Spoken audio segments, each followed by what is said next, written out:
শান্তিপূর্ণ নাগরিক সমাজের মাথা বিক্রি করে কিছু হিন্দুত্ববাদী সংগঠন হঠাৎ করে তারা মাঠে সরগরম হয়ে গেল। আমার ভাইরা, আমি আজকের এই সমাবেশের একটু ভিন্ন প্রেক্ষাপট আপনাদের সামনে বলতে চাই। বিগত 17 বছরে বরাবরই আওয়ামী লীগকে দায়ী করে আসছি। নিঃসন্দেহে আওয়ামী লীগ এই বাংলাদেশকে ধ্বংসের দ্বার প্রান্তে নিয়ে গেছে। আজকের এই সমাবেশ থেকে আমরা যে কথা যুক্ত করতে চাই সেটা হলো বিগত হাসিনা ফ্যাসিজমের পিছনে এবং বর্তমান বাংলাদেশের অস্থিরতার পিছনে শুধু হাসিনা রেখা এবং আওয়ামী লীগের একক ফ্যাসিজম দায়ী নয়, তার পিছনে হিন্দুস্তানের আধিপত্যকে আমরা প্রধান দায়ী করতে চাই। হিন্দুস্তান বিগত 17 বছর শেখ হাসিনাকে আমাদের মাথার উপর জগদ্দল পাথরের মধ্যে চাপিয়ে দিয়েছিল এবং বিগত সরকারের প্রত্যেকটা গুম খুনের পিছনে ভারতীয় গোয়েন্দা সংস্থাদের তাদের তৎপরতা ছিল। আমরা যখন রিমান্ডে ছিলাম, হেফাজত ইসলামের নেতৃবৃন্দকে এবং ব্যক্তিগতভাবে আমাকে এবং বাংলাদেশের আলেম সমাজের অনেক ভাইদেরকে ইন্ডিয়ান হাই কমিশনের দায়িত্বপ্রাপ্ত ব্যক্তিরা বাংলাদেশের কিছু কুলাঙ্গার, বেয়াদব এবং দেশদ্রোহী ব্যক্তিদের মাধ্যমে তারা জিজ্ঞাসাবাদ করেছে, রিমান্ডে টর্চার করেছে। আজকে আমরা এখানে আবেগের জায়গা থেকে আসিনি, আমরা তথ্যের জায়গা থেকে এসেছি, আমরা বিবেকের চারণা থেকে এসেছি। আমাদের হেফাজত ইসলাম বাংলাদেশের আজকের এই ডাক, আজকের এই সংগ্রাম, আমি পরিষ্কার বলে দিতে চাই, এটা বাংলাদেশের পুনর্গঠনের সংগ্রাম। আমাদেরকে বাদ দিয়ে বাংলাদেশের পুনর্গঠন হবে না। তৌহিদি জনতার চেতনাকে বাদ দিয়ে বাংলাদেশের পুনর্গঠন সম্ভব নয়। যারা আপনারা ক্ষমতায় রয়েছেন, যারা বিগত দিন আন্দোলন করেছেন, আমি আপনাদেরকে বলতে চাই, কেন আপনারা শুধু ফেসিবাদের কথা বলেন? ফেসিবাদের পিছনে যে ভারতীয় আধিপত্যবাদের হাত রয়েছে তার কথা কেন বলেন না? আমরা ফ্যাসিজমের এই বটবৃক্ষের আমরা ঢালাপালা কেটে দিয়েছি। এই বটবৃক্ষের মুন্ড এখনো এই বটবৃক্ষের শিকড় কিন্তু এখনো রয়ে গেছে। বাংলাদেশে আমরা যেটা দেখতে পাচ্ছি, অরাজকতা, কখনো হিন্দুত্ববাদী সংগঠনগুলোর পক্ষ থেকে, কখনো প্রতি বিপ্লবের নানা চক্রান্তের মধ্য দিয়ে, এবং বিশেষ করে শেখ হাসিনা একের পর এক উস্কানিমূলক বক্তব্য ভারত থেকে দিয়ে যাচ্ছে। এবং চিন্ময় সহ, শুধু চিন্ময় কিন্তু একা নয়, আমরা শুধু আজকে চিন্ময়ের বিষয় নিয়ে এখানে আসিনি। চিন্ময় সহ ভারত, বাংলাদেশস্থ হিন্দু, বৌদ্ধ, খ্রিস্টান ঐক্য পরিষদ সহ অসংখ্য সংগঠন রয়েছে বাংলাদেশে, যেগুলোকে ভারত প্যাট্রোনাইজ করছে। আপনারা জানেন, হিন্দু মহাজোটের দায়িত্বশীলরা বলেছে, তাদেরকে ভারত প্রস্তাব দিয়েছিল, তোমাদেরকে আমরা প্রমোট করব, তোমাদেরকে আমরা ডলার দিব, টাকা দিব। অনেক হিন্দু নেতাদেরকে প্রস্তাব দেওয়া হয়েছিল, তোমরা মাঠে এসে ট্রাম্প কার্ড ব্যবহার করে, মাইনরিটি ট্রাম্প কার্ড ব্যবহার করে বাংলাদেশকে অস্থির করে তোলো। আমি ধন্যবাদ জানাই, সাধুবাদ জানাই বাংলাদেশ হিন্দু নেতৃবৃন্দকে, যারা ভারতের প্রস্তাবকে প্রত্যাখ্যান করেছে। অন্যদিকে চিন্ময় সহ বিভিন্ন উগ্রবাদী সংগঠনের লোকেরা ভারতের টাকা খেয়ে, আমাদের কাছে প্রমাণ রয়েছে, ভারতের অর্থায়নে, ভারতের সহযোগিতায়, ভারতের তৎপরতায় তারা বাংলাদেশকে অস্থির করার ষড়যন্ত্র করছে। যা কিছু বাংলাদেশে হচ্ছে সেটা একটু সুপরিকল্পিতভাবে হচ্ছে। আমরা আজকের এই সমাবেশ থেকে কোনো রাজনৈতিক বুলি অড়ানোর জন্য এখানে আসি নাই। আমরা আপনাদের সামনে আগামী বাংলাদেশের পুনর্গঠনের, আগামী বাংলাদেশের গৌরবকে পুনরুদ্ধার করার, বাংলাদেশের স্বকীয়তাকে রক্ষা করার যে সুদূর প্রসারী সংগ্রাম শুরু হয়েছে, সেই সংগ্রামের অংশ হিসেবে আমাদের আপনাদের সকলকে আমাদের জাতীয় শত্রুকে চিহ্নিত করতে হবে। আমরা দেশের অভ্যন্তরে ফ্যাসিজমকে চিহ্নিত করেছি। আমরা দেশের অভ্যন্তরে নানান আড়ালে থাকা, কখনো মাইনরিটির, কখনো মিডিয়ার, কখনো রাজনীতির আড়ালে থাকা বিভিন্ন অপশক্তিকে আমরা চিহ্নিত করেছি। কিন্তু আরো দূরে ভারতীয় আধিপত্যবাদের মূল যে কারিগরি চলছে, এটাকে আমরা কেউ কিন্তু আলোচনা আমরা করি না। আমি যখন বললাম গত শুক্রবারে ভারতীয় এমবিসিকে আমরা স্মারকলিপি দিব, সাথে সাথে আমাদের বিভিন্ন গোয়েন্দা সংস্থারা তৎপর হয়ে গেলেন। এত ভয় পান কেন ভারতকে? শুনে রাখবেন, যতই সমূহ করেন না কেন, যতই তাদেরকে ভয় পাবেন না কেন, প্রভুর কাজ হলো আপনাকে দাস বানিয়ে রাখা।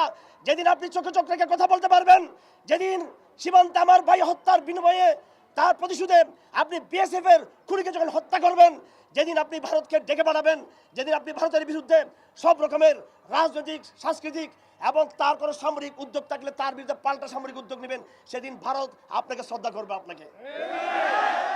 আর যে অবস্থা এখন চলছে, সে অবস্থায় ভারত কোনোদিনও আপনাদের পক্ষে থাকবে না। বাংলাদেশকে ভারত ধ্বংসের দ্বার প্রান্তে নিয়েছে।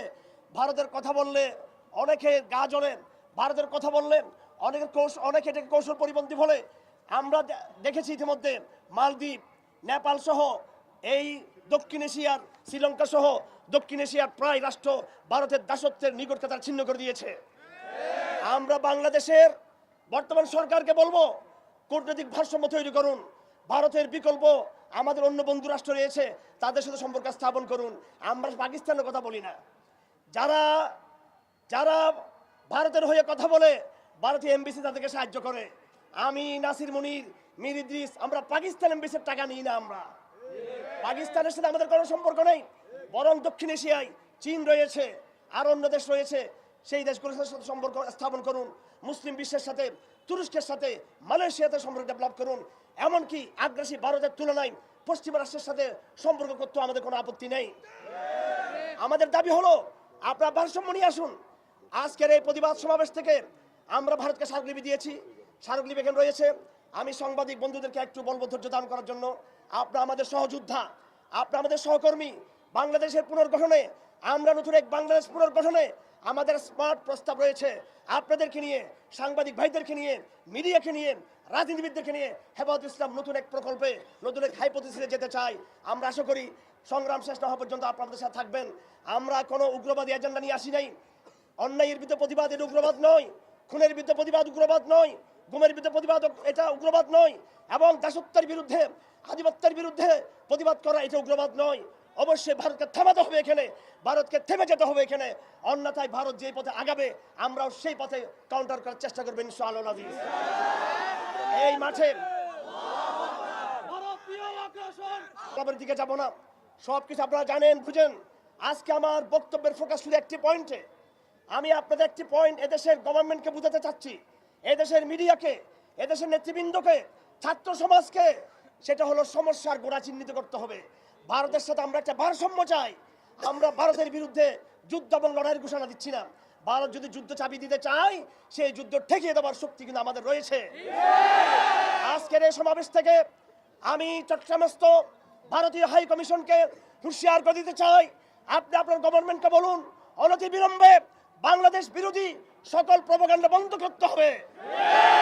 আপনি আপনার দেশের সরকারের সকল রাজনীতিবিদদের মুখে লাগাম লাগান, এবং আপনার দেশের সামরিক বাহিনী, আমাদের জানা আছে তাদের গোয়েন্দা সংস্থাগুলো বাংলাদেশে সামরিক হামলার একটা পরিকল্পনাও তারা কিন্তু করে রেখেছে। ভারতকে বলে দিচ্ছি, 17 বছর হাসিনাকে চাপিয়ে দিয়েছেন, বাংলাদেশে আর কোন নতুন দালালকে আমরা মেনে নিব না ইনশাআল্লাহ। ভারত যদি শান্তি চায়, আমাদের সাথে বন্ধুত্ব স্থাপন করতে হবে। আমি ভারতীয় হাই কমিশনের দায়িত্বশীলকে বলেছিলাম, যখন তিনি তার নাম পরিচয় গোপন করে তিনি বলেছিলেন তিনি শ্রীলঙ্কার নাগরিক। শ্রীলঙ্কার নাগরিক হিন্দি ভাষায় কথা বলে না, শ্রীলঙ্কার নাগরিক শ্রীলঙ্কান ভাষায় কথা বলে, ইংলিশ ভাষায় কথা বলেন। আপনি আমার সাথে হিন্দি ভাষায় কথা বলেছিলেন, আপনার পরিচয় সবকিছু আমি উদ্ঘাটন করেছি। আপনি ভারতীয় এমবেসির এডুকেশন মিনিস্টার ছিলেন, এবং বাংলাদেশ পুলিশের গোয়েন্দা সংস্থার মাধ্যমে আমরা এটাও জানতে পেরেছি যে আপনি বাংলাদেশের রয়ের স্টেশন ম্যানেজার ছিলেন। সব পরিচয় উদ্ঘাটিত হয়েছে। আপনি আমাদেরকে জিজ্ঞাসাবাদ করেছেন। সেদিন আমি তাকে বলেছিলাম, আপনাদের রাষ্ট্রদূত হাটহাজারী মাদ্রাসার উপর দিয়ে মাইজ বান্ডারে যেতে পারে, এবং শাহবাগে যেতে পারে, আপনারা ছাইওড়ে যেতে পারেন, উদিজির কাছে যেতে পারেন, আরো অন্যান্য আপনাদের সংস্থার কাছে যেতে পারেন, আপনারা চিন্ময়ের সাথে বসতে পারেন। আপনারা কেন আমাদের সাথে ডায়লগ আসেন না কেন? আপনাদের শান্তি মুক্তির পথ একটাই, আপনাদের শান্তি সহাবস্থানের জন্য জরুরি হলো আপনার হেফাজত ইসলামের সাথে আপনার ডায়লগ আসতে হবে, এবং একটা আধিপত্যবাদী যে স্বপ্ন দেখতেছেন সেটা থেকে বের হয়ে একটা ভারসাম্য সৃষ্টি করতে হবে। আমার ভাইয়েরা, আমি আবেগ ছাড়া কথা বলে দিতে চাই, সাংবাদিক ভাইয়েরা, এটা কোনো রকমের আপনার উস্কানি মনে করবেন না। আমরা আধিপত্যবাদী শিকার। বিগত দিনে শেখ হাসিনার আদালত যা কিছু করেছে আমাদের বিরুদ্ধে, এবং এক শ্রেণীর মিডিয়া, আপনারা আমাদের বর্তমান সহযোদ্ধা যারা আছেন, কিন্তু অতীত আমলের এক শ্রেণীর কিছু বুদ্ধিজীবী তারা যা কিছু করেছে আপনারা সকলে জানেন, এগুলো ভারতের চক্রান্তে, ভারতের অর্থায়নে করেছে।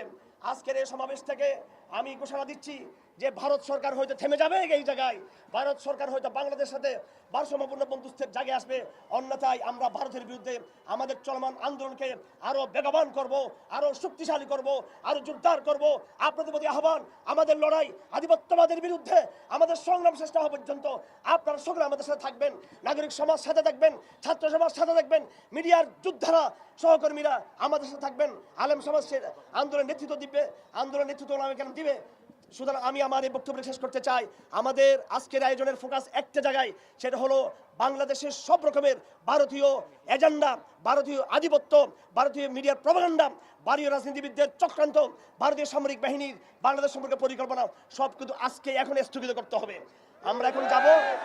আমি গোয়েন্দা সংস্থার উদ্দেশ্যে বলতে চাই, আমাদেরকে ঢাকা থেকে চট্টগ্রাম থেকে তারা অনুরোধ করেছেন আপনারা ভারতীয় এমবিসি অভিমুখে যাবেন না। আমি বলেছি আমাদের কর্মীরা স্মার্ট, এরা শিক্ষিত, এরা একটা ইটপাট কলম মারবে না, তারা ভারতীয় এমবিসিতে গিয়ে স্মারকলিপি দিবে। তারা বললেন একটু অস্থিতিশীল পরিস্থিতি। আমি বললাম আপনারা তো ভয় পান কেন, শত্রুকে চিনার চেষ্টা করেন, ভয় পাওয়ার দরকার নেই। তারপর তারা অনুরোধ রেখেছেন, সরকার অনুরোধকে আমরা সামনে রেখে আমরা এই চিঠি সরাসরি কুলশিষ্ট চট্টগ্রামের ভারতীয় হাইকমিশনের দিকে না গিয়ে আমরা জেলা প্রশাসকের মাধ্যমে ভারতীয় হাইকমিশনকে সেই চিঠি দিতে চাই। সেই চিঠি আমরা আজকে দিব। চিঠি দেওয়ার পরে সাংবাদিক ভাইদেরকে আমরা ইনশাল্লাহ সেই চিঠির কপি আমরা দিয়ে দিব এবং জনগণের সামনেও আমরা সেই চিঠি সার্কুলার করব। আপনারা আমাদের এই রুটম্যাপ ধরে আগামী দিন আন্দোলনকে অব্যাহত রাখবেন এই আশা আমি করি। এই জমিতুল ফলার ময়দান হলো আমাদের শহীদ সাইফুল ইসলামের রক্ত বিজড়িত তার স্মৃতি।